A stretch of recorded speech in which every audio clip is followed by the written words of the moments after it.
Good evening, everyone.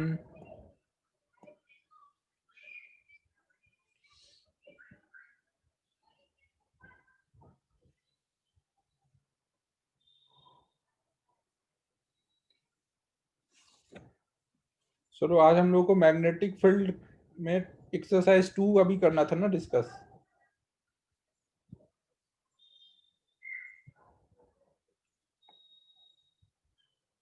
Three करना है। अच्छा अच्छा, ठीक है। 3 में बताओ फिर क्या क्या डाउट है।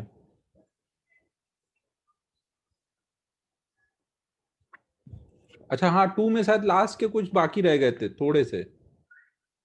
तो बताओ, कोई है तो बता दो। हाँ, थोड़ा सा लास्ट टाइम याद आया मुझे, थोड़ा सा रह गया था। बताओ कौन सा था। 54 तो किया था अपन ने। 56।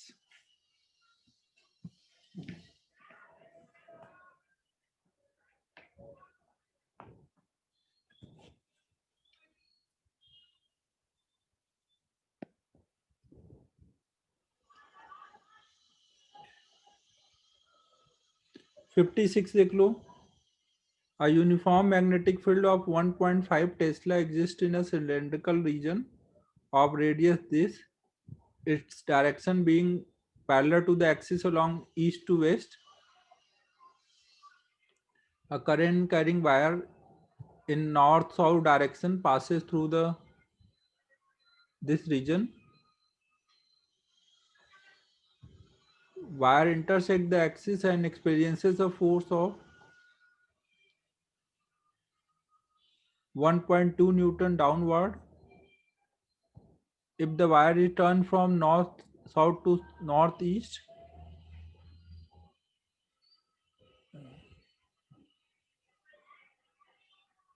South west direction, then the magnitude and direction of force. देखो आपको ऐसे बोला गया है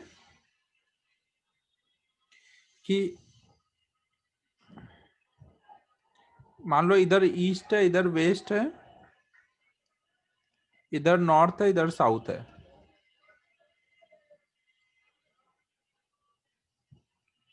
तो ये वर्टिकली अपवर्ड डायरेक्शन हो जाएगा, ये वर्टिकली डाउनवर्ड डायरेक्शन हो जाएगा ना। ठीक है, समझ आ रहा है क्या बोल रहा हूँ। अब देखो हमें यहाँ पर बोला गया एक सिलेंड्रिकल रीजन में मैग्नेटिक फील्ड है और उसका डायरेक्शन ईस्ट से वेस्ट में है ना। यहाँ पे कुछ ऐसा सिलेंड्रिकल रीजन है, ईस्ट वेस्ट डायरेक्शन में मैग्नेटिक फील्ड है। फिर हमने एक वायर लिया और उस वायर को हमने कुछ ऐसे रख दिया है इस डायरेक्शन में ना, नॉर्थ और साउथ डायरेक्शन में रखा है।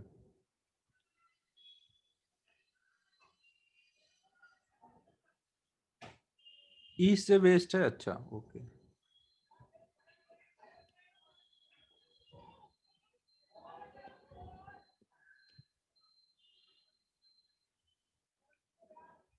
ना, और वायर नॉर्थ साउथ डायरेक्शन में है ना। नॉर्थ साउथ मतलब नॉर्थ से साउथ की तरफ ऐसे करंट ले लेंगे। और इसमें देखो फोर्स नीचे को लग रहा है। फोर्स नीचे को मतलब अगर हम लोग एल क्रॉस बी करेंगे तो ऐसे नीचे को फोर्स आ रहा होगा ना। एल क्रॉस बी करोगे तो ऐसे नीचे को फोर्स आ रहा है। और फोर्स कितना है? 1.2 न्यूटन का।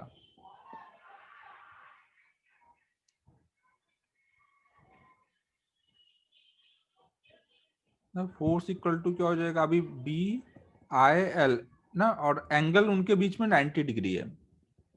बाद में क्या हो गया है? If the wire is turn from north south to north east south west ना, नॉर्थ ईस्ट और साउथ वेस्ट हो गया। नॉर्थ ईस्ट मतलब अब वायर किधर आ गया है? ऐसे आ गया है वायर ना। नॉर्थ ईस्ट और साउथ वेस्ट में वायर आ गया है। मैग्नेटिक फील्ड अब भी इधर को ही है ना, इस डायरेक्शन में।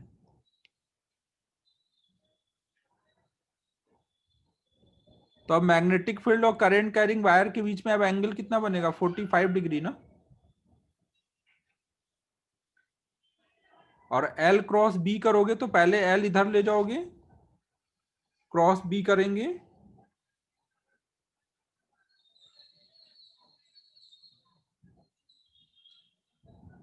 तो डायरेक्शन अब भी फोर्स का नीचे कोई आएगा ना, बी हमारा ये इधर कोई इस डायरेक्शन में है, तो एल क्रॉस बी करोगे तो नीचे को फोर्स आएगा। बस यहाँ पर अब एल और बी में एंगल आ जाएगा 45 डिग्री।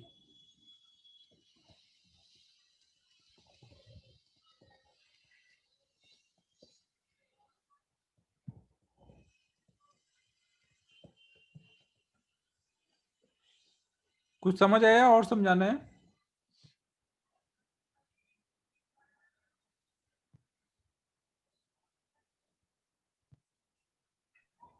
सर वो सिलेंड्रिकल रीजन के अंदर है ना, तो वो इफेक्टिव वो लेंथ चेंज हो जाएगी। अच्छा अच्छा अच्छा, वायर बड़ी है इसमें, एक मिनट। अच्छा, रेडियस 10 सेंटीमीटर का, ओके ओके ओके, ठीक है, ओके।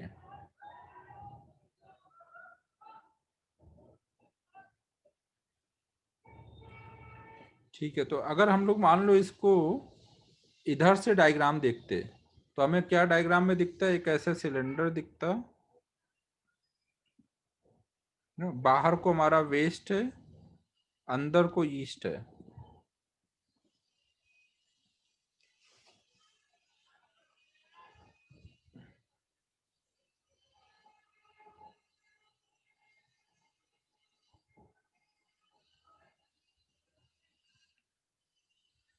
तो पहले हमारा वायर ऐसे था ना, इसमें तो और दिक्कत हो जाएगी इसमें सोचने में, एक मिनट रुको, ऐसे नहीं सोचते हैं।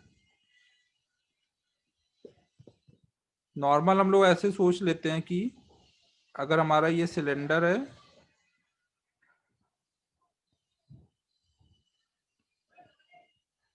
और इससे कोई चीज परपेंडिकुलर इसको इंटरसेक्ट कर रहा है, तो उसका लेंथ अंदर कितना आ रहा होगा? 2r। और बाद में लेंथ कितना इंटरसेक्ट करेगा? तो ये 2r हो जाएगा और ये वाली लेंथ इंटरसेक्ट हो रही होगी, ये 45 पे चला गया उसके साथ, तो ये कितनी लेंथ आ जाएगी? 2r/45, cos 45 मतलब 2√2r, मतलब √2 के फैक्टर से लेंथ बढ़ गई है, तो फोर्स उतना ही आ रहा है।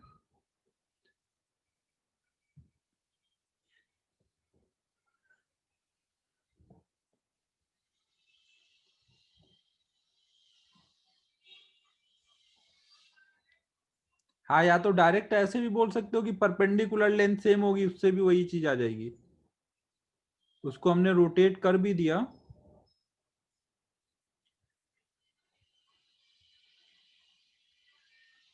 तो भी वही चीज रहेगी।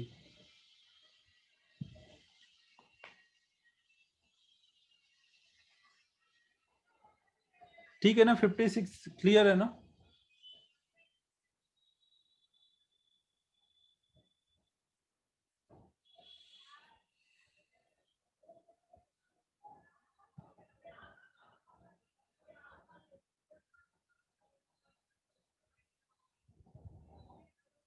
नेक्स्ट बताओ आप।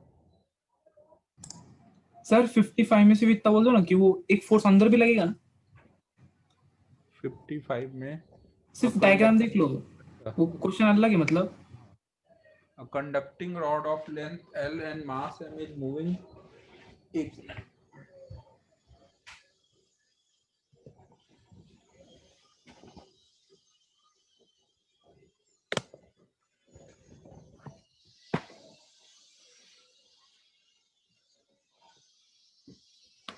स्मूथ इंक्लाइन प्लेन दिया है ना ये, और करंट I जो है is flowing in the conductor in direction perpendicular to the paper, ठीक है।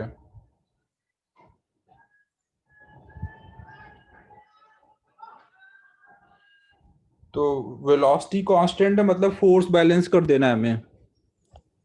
फिर वो क्वेश्चन हो गया, सिर्फ इतना बोलना है कि अंदर भी फोर्स लगेगा क्या, वो पूछा है, इसमें डाउट है मतलब। अच्छा, डायरेक्शन अगर ऐसे है तो इसमें एक तो ये वेलोसिटी हो गई, हाँ, ये वाली वेलोसिटी की वजह से। अंदर को बी हुआ, सॉरी ऊपर को बी हुआ, और करंट अंदर को जा रही है यहाँ पर ना। हाँ, तो हमें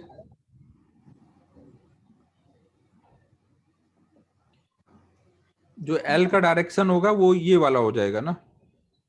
तो इसके अब देखो इस हाँ सर। वेलोसिटी के दो कंपोनेंट बना सकते हो, एक इधर को और एक इधर को। तो ये वाला जो कंपोनेंट है वो बी के लॉन्ग है, तो इसके वजह से फोर्स नहीं लग रहा होगा ना, इस वाले कंपोनेंट के वजह से ही फोर्स लगेगा। क्या कर रहा हूं मैं? हाँ सर, आई ना, मतलब क्वेश्चन सॉल्व करना है ना, तो सिर्फ आई का डायरेक्शन है अच्छा लो। हमें तो फोर्स निकालना है ना करंट की वजह से। क्या कर रहा हूं मैं भी यार? अभी तो अगर ये इधर को जा रहा है, वेलोसिटी से सर मतलब नहीं है। हाँ वो करंट का लेना देना नहीं है, मतलब वो क्वेश्चन सॉल्व हो गया मेरे से। मेरे को सिर्फ एक एक्स्ट्रा डाउट था कि वो वी की वजह से फोर्स लगेगा कि नहीं, सिर्फ इतना पूछना है बस। नहीं, वी की वजह से फोर्स नहीं लगेगा ना। क्यों सर, उसमें चार्ज तो मूव कर रहा है ना। चार्ज मूव कर रहा है, लेकिन उसकी वजह से जैसे एक बार ईएमएफ इंड्यूस हो गया, जो भी इंड्यूस होना था, फिर सर्किट कंप्लीट नहीं है ना, तो कोई फर्दर करंट का फ्लो हो पाएगा। लेकिन अच्छा एक अलग से करंट दी हुई है ना। एक मिनट एक मिनट, करंट कैरिंग वायर लिया गया है।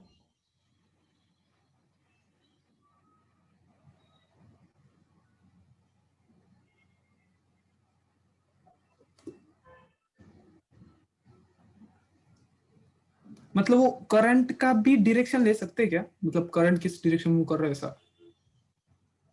तू ये बोलना चाह रहा है कि इंड्यूस्ड ईएमएफ आ गया, उसका करंट आ गया, उसकी वजह से फोर्स। हाँ हाँ हाँ।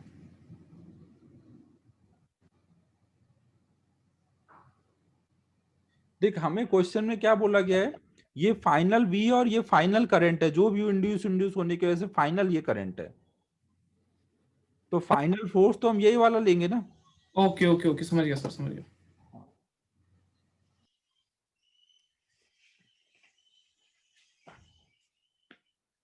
फिर नेक्स्ट है 57th ना।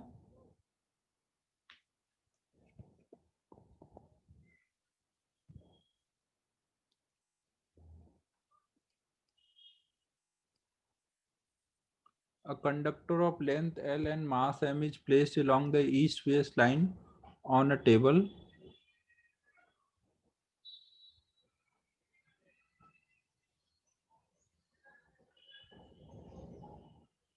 ये टेबल का टॉप व्यू बना लेते हैं ना।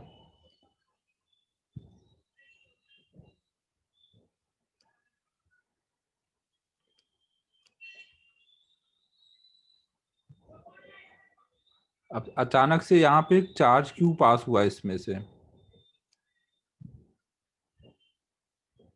तो इसकी वजह से ये एच हाइट जंप कर गया।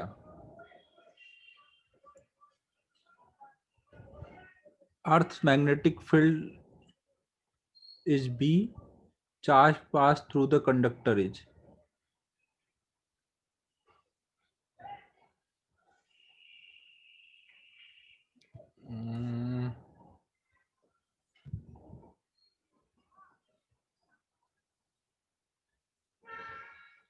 एक मिनट सोचने दो इसमें क्या हुआ।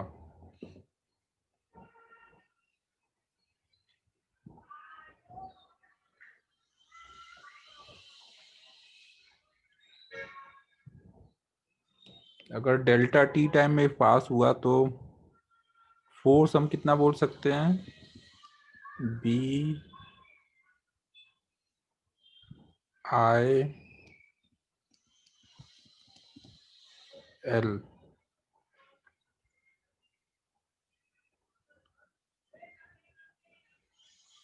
F into delta T.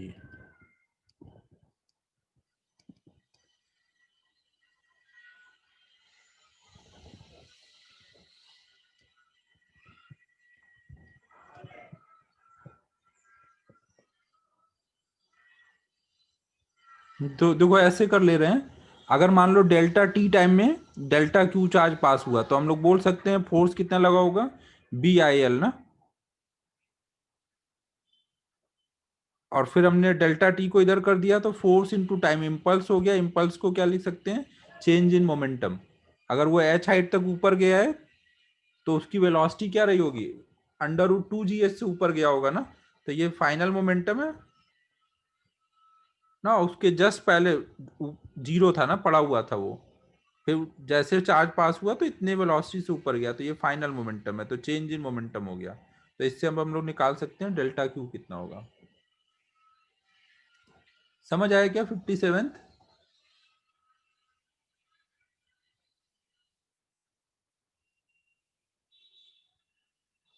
Next बताओ।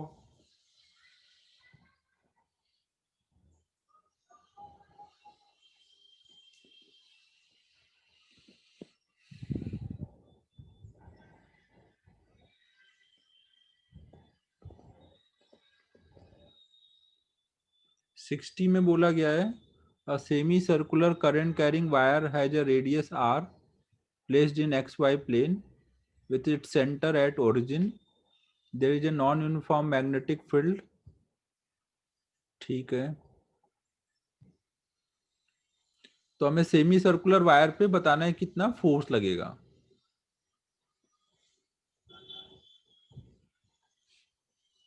इसमें हमें बोला गया है कि हमने ये एक्स वाई प्लेन ले लिया, जेड एक्सिस बाहर को ले लेते हैं। यहाँ पर ऐसे एक वायर रखा हुआ है जिसमें आई करंट जा रही है, और मैग्नेटिक फील्ड कहीं पे भी कितना है, B equal to B naught by two R into X और के कैप ना। मैग्नेटिक फील्ड बाहर को है, लेकिन जैसे जैसे एक्स कोऑर्डिनेट चेंज होगा बी की वैल्यू चेंज होगी। तो हमें बताना है कि सेमी सर्कुलर वायर पे कितना फोर्स लगेगा। तो अभी एक तो इंटीग्रेट करके कर सकते हैं, और क्या कर सकते हैं यहाँ पर, वही इंटीग्रेट ही कर लेते हैं।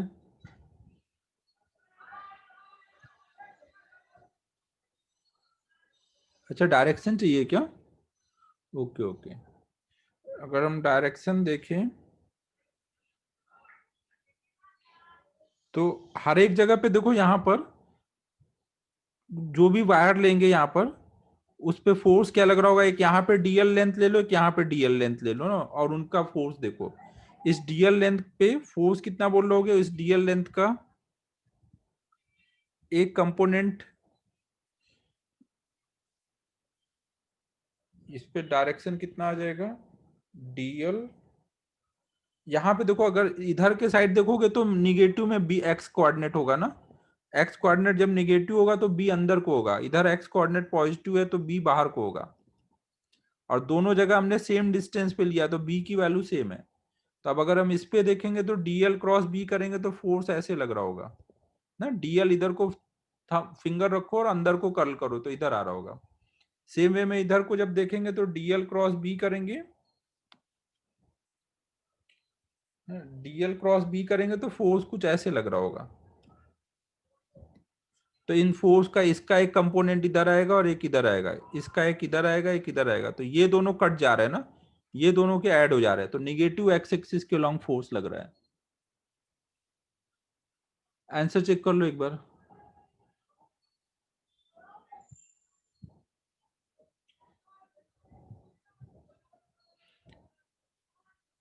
समझ आया क्या क्या बोल रहा हूँ? दोनों साइड में डीएल डीएल लेंथ ले लिया है और उन पे फोर्स देख लिया ना।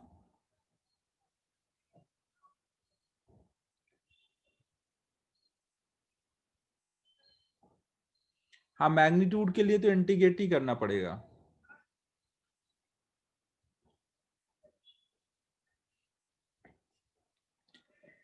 नेक्स्ट,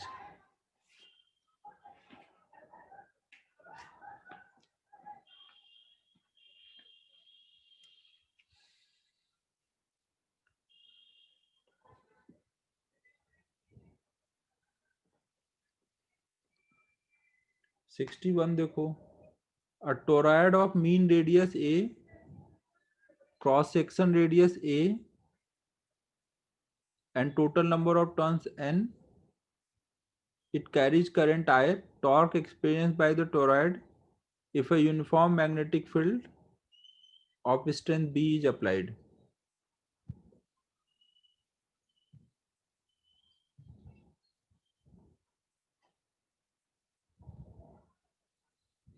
मीन रेडियस भी है और क्रॉस सेक्शन रेडियस भी है, कैसा टोराइड है? सर क्रॉस सेक्शन आ रहे वो प्रिंटिंग एरर। अच्छा अच्छा, ओके, आर नीचे अलग आया है ना, ठीक है, ओके।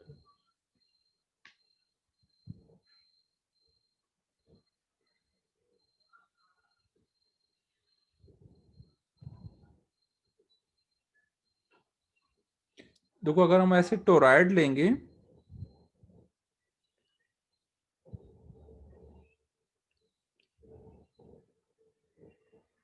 तो इस टोराइड का मैग्नेटिक डाइपोल मूवमेंट का डायरेक्शन क्या होगा?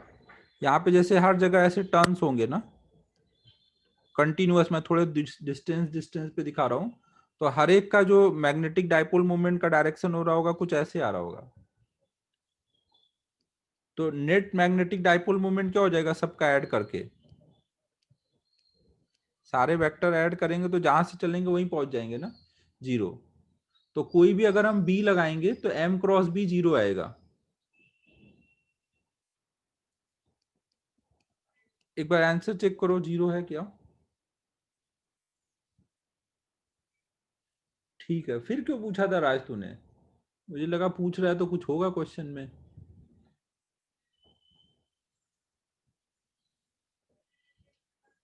मजे ले रहा है तू भी टाइम पास करके। नहीं सर, मजे नहीं रहता। अच्छा, नेक्स्ट बताओ। 66। वो आंसर गलत देख लिया था सर। अच्छा अच्छा। टू इंसुलेटिंग रिंग्स, पहले 66 कर लेते हैं। One of slightly small diameter then the other are suspended along their common diameter as shown.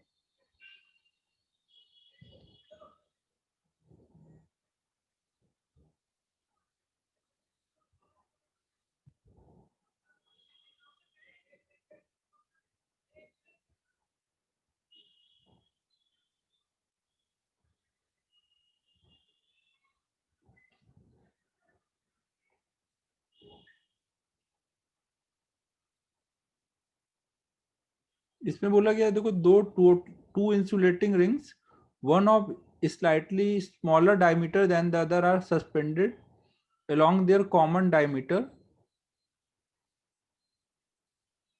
Initially planes of rings are mutually perpendicular when a steady current is set up in each of them.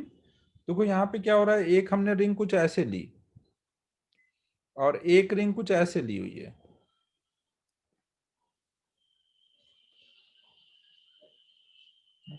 अब इनको किसी तरह से हमने suspend कर रखा है। अब जब हम इन पे करंट पास कराएंगे तो जैसे इसके करंट की वजह से क्या हो रहा होगा, यहाँ पे कुछ मैग्नेटिक फील्ड आएगी तो ये कुछ टॉर्क फील करेगा। समझो ना, इसके करंट की वजह से यहाँ मैग्नेटिक फील्ड आई तो ये कुछ टॉर्क फील करेगा। तो जब टॉर्क फील करेगा तो ये अगर रोटेट करेगा, अगर ये रोटेट करेगा तो ये पूरे सिस्टम का टोटल एंगुलर मोमेंटम क्या होना चाहिए, दोनों आपस में एक दूसरे पे टॉर्क लगा सकते हैं, नेट एंगुलर मोमेंटम हमेशा 0 होगा। तो एक अगर मान लो कोई पर्टिकुलर इस डायरेक्शन में रोटेट करेगा तो दूसरा अपोजिट में रोटेट करेगा ना, दोनों फिर फाइनल एक प्लेन में आ जाएंगे।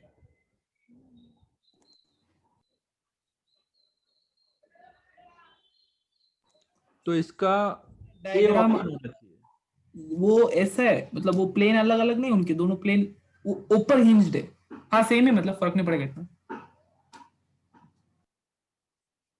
उन्होंने ऐसे दिया, एक को वर्टिकल रखा है और हाँ एक ऊपर अटैच किया, समझा समझा समझा। हाँ, पर सर दोनों रोटेट ऑक्सिलेट करेंगे ना, एक प्लेन में आ नहीं पाएगा ना कभी, इनर्शिया की वजह से। एक प्लेन में आने के बाद ये है कि तब तक वेलोसिटी आ चुकी होगी। आ चुकी होगी, फिर और ऑक्सिलेट करते बैठेंगे एक दूसरे के आजू आजू बाजू। हाँ, तो रिंग इनर रिंग, मतलब वो ऑक्सिलेट ही करते बैठेंगे इसे, अंदर अंदर। प्लेन में आउट ऑफ प्लेन। लेकिन इसमें क्या बोला है, inner rings oscillate about it's initial position, तो वो तो नहीं हो सकता ना। नहीं वो सब रॉन्ग है, मतलब वही बोल रहा था, एक अलग ऑप्शन होना चाहिए था। हाँ मतलब इसमें जो दिया उसमें वही अप्रोप्रिएट वही है कि एक कॉमन प्लेन तक रोटेट करके आ जाएंगे, उसके आगे फिर वो अपोजिट में चले जाएंगे, फिर वापस रोटेट होंगे, वही चलता रहेगा ऐसे हाँ सर। ना। एंगुलर मोमेंटम कंजर्व कराना है ना, एक रोटेट होगा तो दूसरा भी रोटेट होगा और दोनों फाइनली एक प्लेन में आ जाएंगे। सर एक बार वापस समझो ना क्या क्या, एक बार प्लीज। देखो यहाँ पे बस ऐसा कुछ है कि इसको देखो समझने के लिए हम थोड़ा सा ऐसा लेते हैं जिसमें सोचने में आए। एक बड़ा रिंग ले लिया हमने और इसमें कुछ ऐसे आए करंट जा रही है, और इसके सेंटर पे एक छोटा सा रिंग रख दिया जो इसके प्लेन के परपेंडिकुलर है ना। अब इस बड़े रिंग की वजह से बी किधर को आएगा, ऊपर। बड़े रिंग की वजह से कुछ ऊपर को बी आ रहा है, और इसमें जो करंट है उसके वजह से कुछ इधर को एम आ रहा है। हाँ तो एम क्रॉस बी होगा ना, तो ये क्या होगा, इस एक्सिस के अबाउट ऐसे रोटेट करेगा, ये हाँ टॉर्क का डायरेक्शन हो जाएगा ना ऐसे। ये मतलब टॉर्क का डायरेक्शन होगा, ये रोटेशन का डायरेक्शन हो जाएगा। हाँ सर। तो ये ऐसे रोटेट होना चाहेगा। अब ये अगर ऐसे रोटेट होगा तो पूरे सिस्टम का एंगुलर मोमेंटम कंजर्व होगा ना। हाँ तो इसको अब अपोजिट में रोटेट होना पड़ेगा। समझो ये वाला जो है ये इस एक्सिस के अबाउट ऐसे रोटेट हो रहा है, तो ये अपोजिट में रोटेट होगा। तो ये जो होगा रोटेट होकर के थोड़ी देर बाद, अभी वर्टिकल प्लेन में था ना, ये ऐसे प्लेन में आ जाएगा, और ये अपोजिट में रोटेट होकर के ये ऊपर उठेगा, ये नीचे आएगा ना, और ये भी फिर थोड़ी देर बाद ऐसे प्लेन में आ जाएगा। कुछ समझ आ पा रहा है क्या बोल रहा हूँ? हाँ सर, यही क्या था वो, सी वो एंगुलर मोमेंटम थोड़ा सा, हाँ समझा सर। एक अगर इधर को रोटेट हुआ तो दूसरा अपोजिट में रोटेट होगा ना, हाँ सर। इसी एक्सिस के about.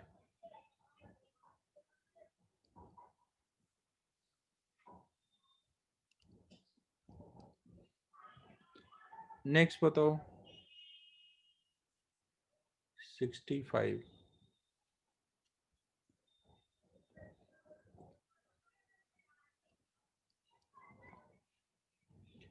A thin non-conducting disk of radius r is rotating clockwise with an angular velocity omega.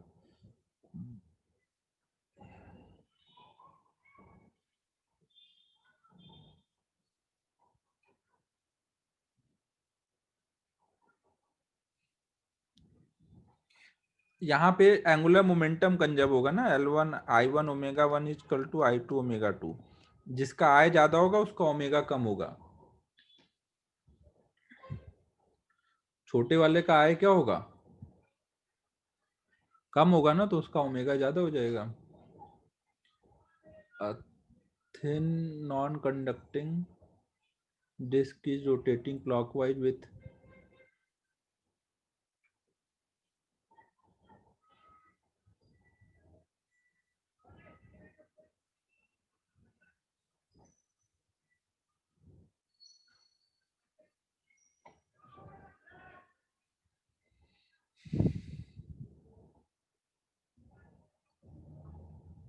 देखो इसमें ये बोला जा रहा है कि ऐसे एक डिस्क लिया गया है और इसके हाफ पार्ट में इस साइड में मैग्नेटिक फील्ड है, मैग्नेटिक फील्ड नीचे को दिया है ना। इसमें चार्ज है दोनों सरफेस पे, ऊपर भी और उसके बैक साइड वाले सरफेस पे भी।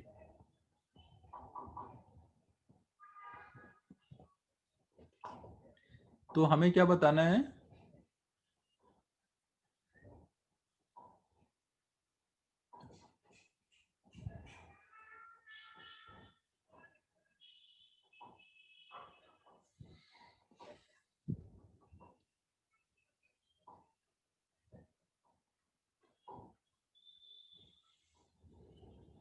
तो हमें इस पे नेट वो बताना है कितना टॉर्क लगेगा ना। तो वो यहाँ पे जब ये रोटेट कर रहा है ऐसे ओमेगा से, तो रोटेट करने की वजह से यहाँ पे एंगुलर मोमेंटम कितना आएगा, वो sorry magnetic dipole moment m equal to क्या होगा, QL/2m। चाहे इनर सरफेस हो या आउटर सरफेस, दोनों सरफेस की वजह से L का डायरेक्शन सेम होगा। ना, तो मैग्नेटिक डाइपोल मोमेंट एक सरफेस पे अगर Q है तो 2Q करके टोटल बता दोगे।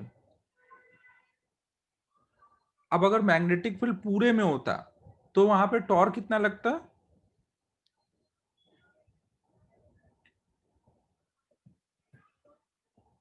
M क्रॉस B करके निकालते, बट यहाँ पे हाफ पार्ट पे ही टॉर्क लग पाएगा ना, हाफ डायरेक्ट हाफ में ही मैग्नेटिक फील्ड है। तो अब उसको एक बार सोचना पड़ेगा कि टॉर्क कैसे निकालें हाफ में अगर है तो। अगर कोई भी एक ऐसे करंट कैरिंग हम हाफ रिंग ले लें यहाँ पर, तो उस पर कैसे टॉर्क लगेगा यहाँ पर?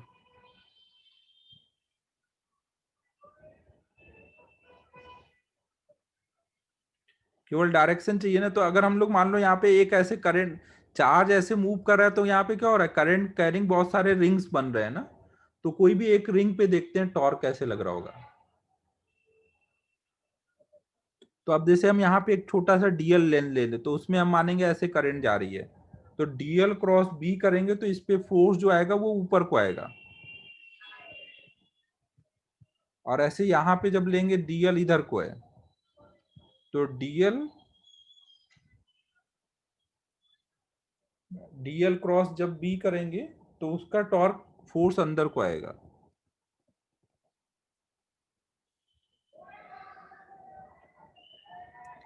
ये बात समझ आ रही है? यहाँ पे फोर्स ऊपर को आएगा और यहाँ पे फोर्स देखोगे तो अंदर को आएगा।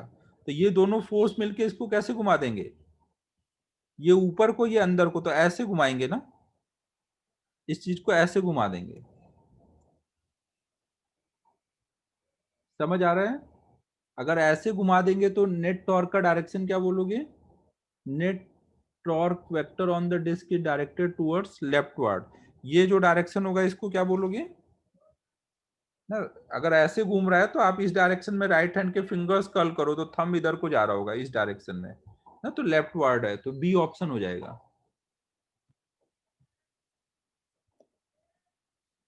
कुछ समझ आ पा रहा है क्या बोल रहा हूं?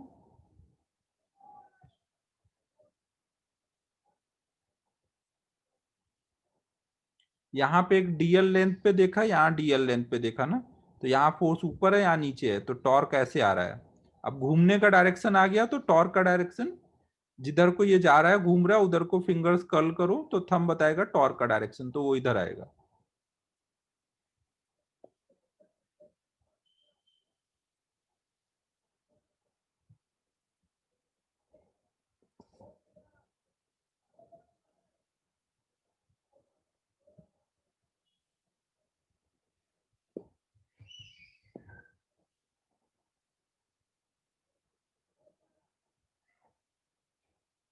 हाँ बोल सकते हैं प्रतीक। वैसे केवल अगर हम केवल हाफ पार्ट का मैग्नेटिक डाइपोल मूवमेंट निकालें, इस पार्ट का मत निकालो, केवल इस हाफ पार्ट का निकालो, तो इस हाफ पार्ट का मैग्नेटिक डाइपोल मूवमेंट निकालो, तो वो किधर को आ जाएगा, ये घूम रहा है तो अंदर को आएगा ना मैग्नेटिक डाइपोल मूवमेंट का डायरेक्शन, फिर अंदर को है तो अंदर को फिंगर रखो और इधर को कर्ल करो, तो ये इधर जा रहा है ना। इस हाफ को देखो ही मत, बस इस हाफ का देख के कर दो, एम निकालो फिर एम क्रॉस भी कर दो, वो भी सही तरीका, अच्छा तरीका है वो। हाफ डिस्क को देख करके कर लो बस।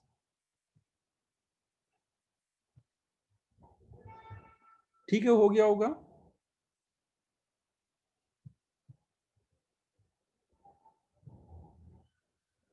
फिर नेक्स्ट बताओ, और है इसमें 2 में।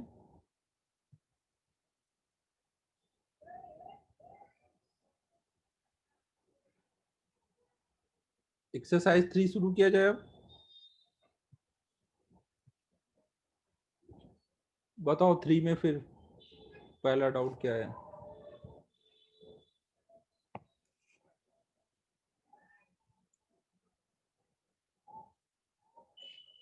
3 में 3 से शुरू करना है?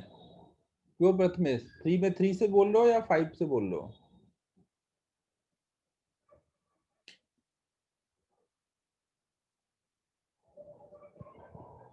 फिफ्थ देखो भाई सभी, फिफ्थ में क्या बोला गया है?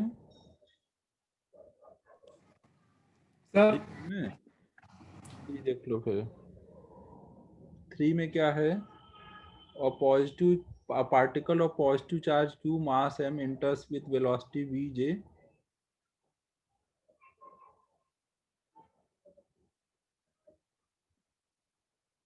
at the origin in a magnetic field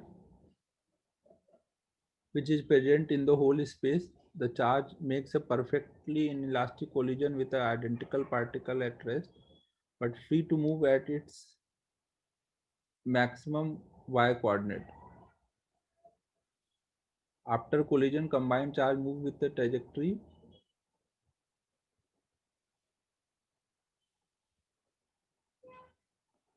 देखो इसमें ऐसा कुछ बोला गया है, इधर x एक्सिस ले लिया, इधर y एक्सिस ले लिया, और एक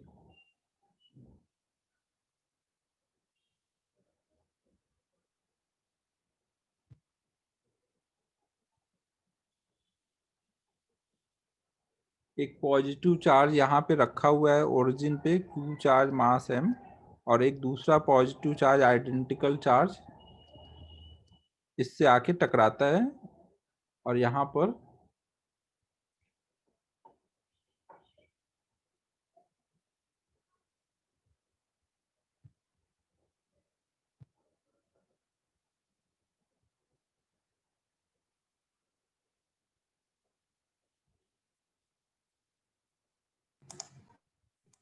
सर एक मिनट, हाँ बोलो। वो आइडेंटिकल पार्टिकल बोला तो सिर्फ मतलब चार्ज भी होगा ऐसा, ऐसे क्यों बोल, मतलब ऐसे क्यों लेते हैं हम? यार वही तो है, आइडेंटिकल मतलब तो सबको सेम हुआ ना। अच्छा अच्छा अच्छा अच्छा, ओके ओके ओके। इसमें क्या लेके ही आया होगा आंसर या हाँ कैसे? नहीं, लेके लेके ही किया है। हाँ। मुझे लगा है। अभी देख, मैं भी ये मॉड्यूल मैं अभी पहली बार ही लगा रहा हूँ, तो अभी जो आइडेंटिकल मतलब मेरे को भी पहली बार में यही फीलिंग आई, सब कुछ सेम। नहीं नहीं, उन्होंने लिया है चार्ज। हाँ वही सेम ही होना चाहिए। तो अब ये क्या हो रहा होगा, ये इससे जाके टकरा रहा है, तो after collision combined charge will move on. तो अब इससे ये टकराने के बाद उसकी वेलोसिटी हो गई v/2। तो अब एक तरह से हमारा इतना कहानी देने का पर्पज क्या था फिर? तो अब यहाँ पे ये चार्ज पार्टिकल जो होगा 2q चार्ज 2m मास और वेलोसिटी हो गई v/2। अब ये जब चलेगा तो इस पे फोर्स लगेगा v क्रॉस b इधर को, तो ये ऐसे घूम जाएगा कुछ, तो इधर कहीं रेडियस आ जाएगा इसका। रेडियस कितना आएगा, m v/q b। सर वो क्वेश्चन रॉन्ग समझा है। वो एक्चुअल जो पार्टिकल जो कोलाइड करता है वो मैक्सिमम वाई कोऑर्डिनेट, मतलब वो सर्कल के टॉप पे। अच्छा अच्छा अच्छा, तो फर्क चार्ज नहीं पड़ता, उससे भी वही आता है। makes a perfectly inelastic collision with an at rest but free to move at its maximum y coordinate। अच्छा ऐसा बोला गया है, मतलब यहाँ हाँ पे कोलाइड करता है। परफेक्ट, हाँ वही वही वही। तो यहाँ पे जाके जब कोलाइड कर रहा होगा तो फिर यहाँ पे बस, या इस पॉइंट से फिर चेंज हो जाएगा उसका ना। तो इसका मतलब देखो क्या हुआ, जब वो पहले यहाँ पे पहुंच चुका था ना, यहाँ पे जब पहुंच चुका था तो उसका रेडियस कितना हो रहा होगा अभी, ये कुछ r बराबर होगा mv/qb पर ना। यहाँ से y कोऑर्डिनेट ये रहा होगा ना, और फिर जब यहाँ पे टकरा जाएगा तो स्पीड आधी हो गई, तो अब नया रेडियस कितना हो जा रहा है, मतलब r/2 हो गया ना नया रेडियस। तो अब यहाँ से r/2 रेडियस बन जाएगा। तो पहले देखो सेंटर यहाँ था, अब सेंटर यहाँ आ जाएगा। मास भी ट्वाइस हो गया ना। हाँ तो ये किया ना mv हाँ बाई, हाँ सही सही सही है सही। तो अब वो ऐसे घूमने लगेगा ना। तो अब इसका x और y दोनों सेंटर देखें तो x कोऑर्डिनेट का सेंटर है -r/2, सॉरी ये कितना है, ये डिस्टेंस r है ना, तो x कोऑर्डिनेट है r -r, और y कोऑर्डिनेट है -r/2 प्लस r/2। ठीक है।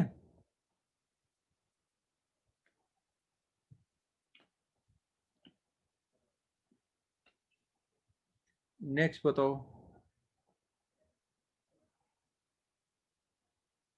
आंसर इसमें क्या आ जा रहा होगा, बी वाला ऑप्शन हो जा रहा होगा। फिर फिफ्थ देखो,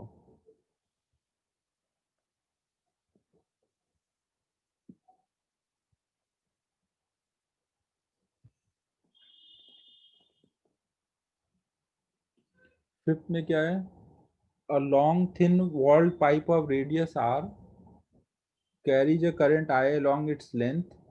Current density is uniform over the circumference of the pipe. The magnetic field at the center of pipe due to the quarter portion of the pipe. देखो इसमें क्वार्टर पोर्शन की वजह से केवल आपको मैग्नेटिक फील्ड निकालना है। पूरा आपको ऐसे पाइप दिया है और इसमें सरकमफेरेंस से मान लो हर जगह आई करंट जा रही है, बाहर को मान लो कुछ ऐसे करंट है ना, हर जगह ऐसे है। तो हम केवल अगर एक क्वार्टर पोर्शन की वजह से निकालें तो कितना हो रहा होगा। तो आप यहाँ पे ऐसे मान सकते हो कि कुछ थीटा एंगल पर डी थीटा एंगल सबटेंड करने वाला एक छोटा सा लेंथ ले लिया, तो इस लेंथ से कितनी करंट जा रही होगी, कुछ डी आई। तो ये डी आई लेंथ का एक इनफाइनाइट वायर है ना, समझो ये डी आई लेंथ का इनफाइनाइट वायर है। तो इस इनफाइनाइट वायर की वजह से यहाँ पे मैग्नेटिक फील्ड कितना आ रहा होगा ना, आप ऐसे ऐसे सर्कल में आएगा ना, ऐसे 90 डिग्री पे डीबी, और डीबी का मैग्नीट्यूड कितना होगा, म्यू नॉट आई, आई की वैल्यू डी आई डालोगे, म्यू नॉट आई अपॉन में 2 पाई आर। डी आई की वैल्यू कैसे निकालोगे, आई अपॉन में 2 pi r into r d theta. कुछ चमक रहा है मैं क्या बोल रहा हूं। अब ये अगर थीटा ये पूरा 90 है ना, तो ये 90 माइनस थीटा होगा, तो ये थीटा आएगा। तो डीबी का इधर कंपोनेंट आएगा डीबी कॉस थीटा और इधर आएगा डीबी साइन थीटा। तो अब आपको डीबी साइन थीटा अलग इंटीग्रेट करना पड़ेगा, डीबी कॉस थीटा अलग इंटीग्रेट करना पड़ेगा ना, पूरा दोनों एक कंपोनेंट इंटीग्रेट करो।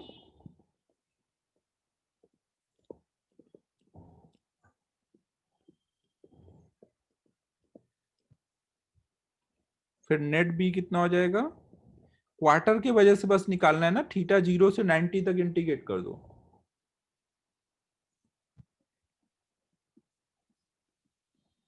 नहीं ये हो जाएगा।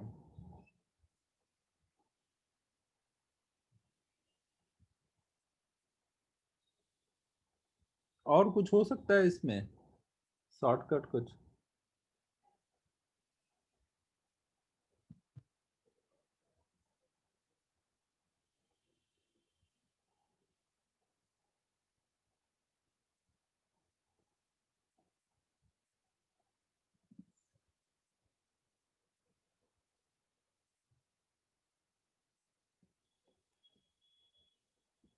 एक मिनट मेरे को जरा सा सोचने दो एक बार।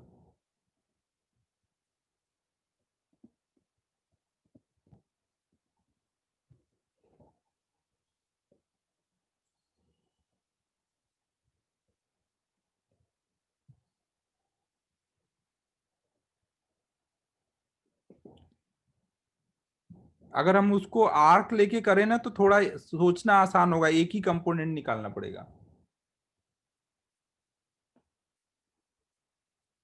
फिफ्थ का दूसरा मेथड बताता हूँ ना।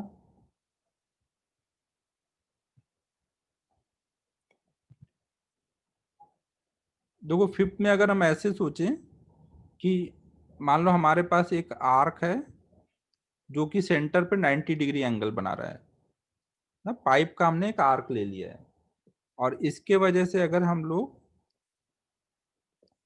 कुछ भी थीटा एंगल पर डी थीटा एंगल वाला एक डी आई लेंथ वाला वायर ले, और सिमेट्रिकली एक नीचे को वायर ले डी आई, तो इसका मैग्नेटिक फील्ड कितना हो रहा होगा,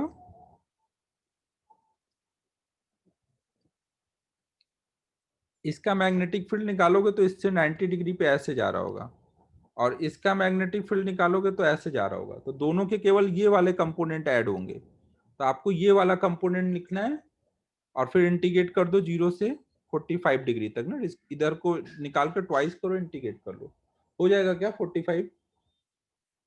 कुछ समझ आया मैंने क्या बोला।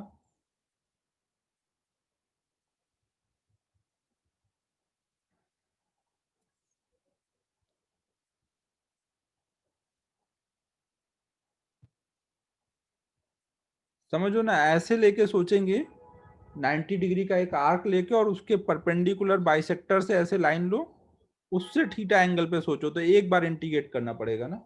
अगर हम लोग वैसे सोचेंगे जैसे यहाँ किया तो हमें 2 कंपोनेंट निकालने पड़ेंगे, ये थोड़ा ज्यादा लंबा हो रहा था।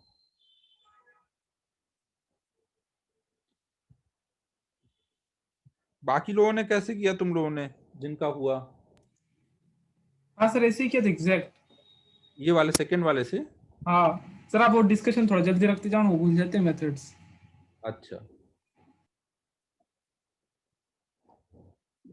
अभी देखो, अभी नेक्स्ट टाइम से डिस्कशन अब ऐसे रखेंगे ना, एक्सरसाइज वाइज रखने में दिक्कत होती है। अब डायरेक्ट चैप्टर वाइज ही रखूंगा कि इस दिन इस चैप्टर का डिस्कशन है, 2 3 सब एक साथ। क्योंकि लोग डाउट भी तो इतना पूछते हैं कि फिर हो ही नहीं पाता यार, क्या करूंगा।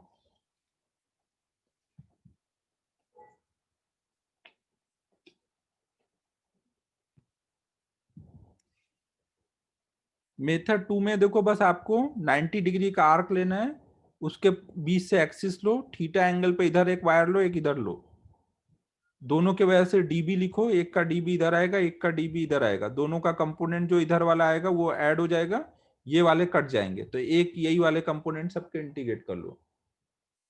ठीक है आयुष, समझ रहे हैं मैं क्या बोल रहा हूँ?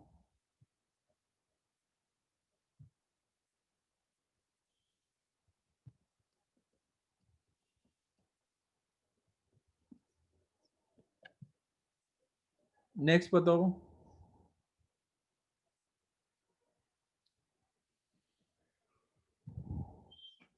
6th वाला।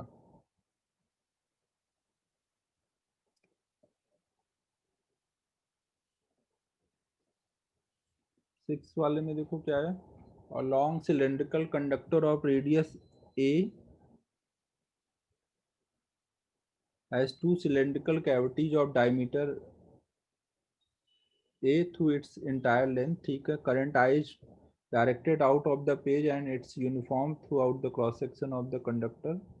Find the magnitude and direction of magnetic field in terms of mu naught at point P1 and at point P1.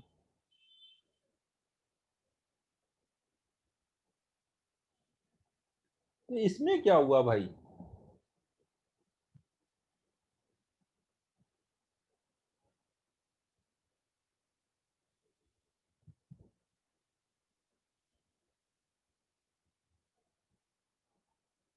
आप पहले पूरे सिलेंडर की वजह से निकालो, फिर जितना पार्ट कैविटी है उतने कैविटी वाले का आई लिख, कैविटी वाले का बी लिख के सब्ट्रैक्ट कर दो। पहले आप क्या करो, पूरे इस सिलेंडर की वजह से निकालो। अगर हमें बचे हुए पोर्शन से आए करंट जा रही है तो पहले पूरे पोर्शन से कितनी करंट जाएगी वो लिख लो, या फिर जे के टर्म में भी कर सकते हो ना। पहले तो आपको आय दिया है तो टोटल आय निकालना पड़ेगा, पूरे से कितनी करंट जा रही है, फिर उसके वजह से P1 पे मैग्नेटिक फील्ड लिखो, फिर आपको करंट पर यूनिट एरिया पता है तो यहाँ पे जो पार्ट है उसमें कितनी करंट जा रही है वो निकाल लो, फिर इसके वजह से यहाँ का बी लिखो, फिर ऐसे ही इसके वजह से यहाँ का बी लिखो, फिर दोनों सब्ट्रैक्ट कर दो पूरे में से।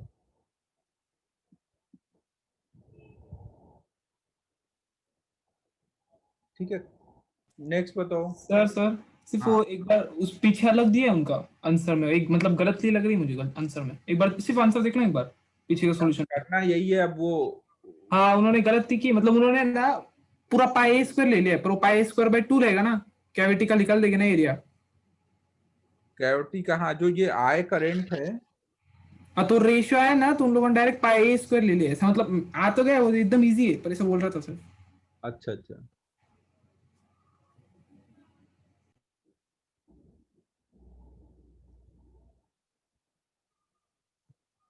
मतलब ये किसने कर दिया? मुस्तफा।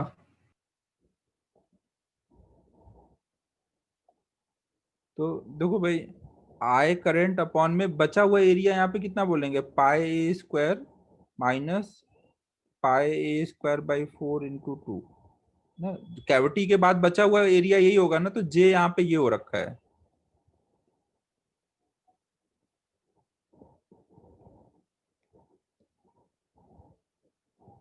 2I अपॉन में पाई ए स्क्वायर, ये हमारे जे की वैल्यू है ना।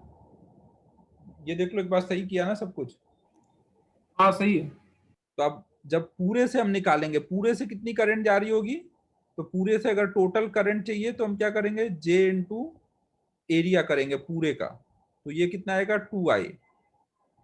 तो पूरे ये 2 सिलेंडर से 2I करंट जा रही है, उसके वजह से लिख देंगे। फिर इतने पार्ट का अगर हम देखेंगे, यही करना है, आप कर लो यार, अब इसमें क्या करूंगा, आंसर आए या ना आए जो भी हो, करना यही है ना। हाँ सर एकदम इजी है। नेक्स्ट बताओ।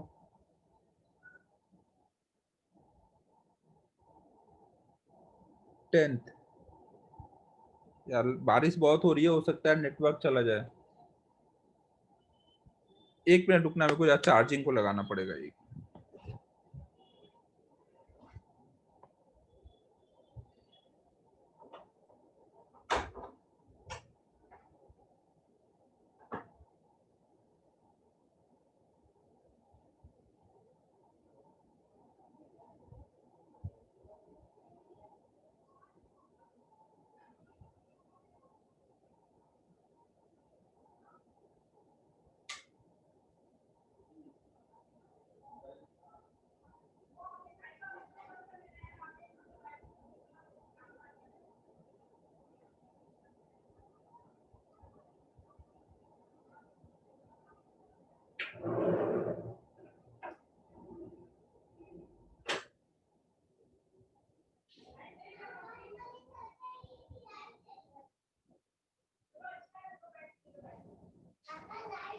अच्छा, लाइट चली गई है भाई, अब हो सकता है डिस्कनेक्ट हो जाए ये।